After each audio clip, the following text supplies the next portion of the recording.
বাড়ির পাশে খেলার সময় পুকুরে ডুবে মৃত্যু হয়েছে সিভিক ভলেন্টিয়ারের দুই ছেলের।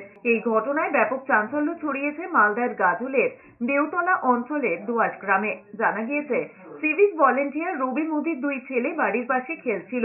খেলতে খেলতে দুই ভাই পুকুর পাড়ে চলে যায়। ওই সময় হঠাৎ করে প্রথমে ছোট ভাই পুকুরে পড়ে যায়। ভাইকে বাঁচাতে 7 বছরের দাদা পুকুরে ঝাঁপিয়ে পড়ে। দুই ভাই দেখতে দেখতে পুকুরের জলে তলিয়ে যায়।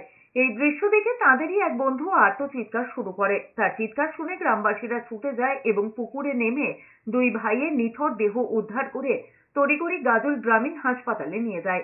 কিন্তু দুই ভাইকেই চিকিৎসক মৃত বলে ঘোষণা করেন। কাজ করছিলাম তো বেরিয়েছিলাম, তো দেখছি বাচ্চাটা এভাবে করে ডাকছে কাঁদছে আর ডাকছে।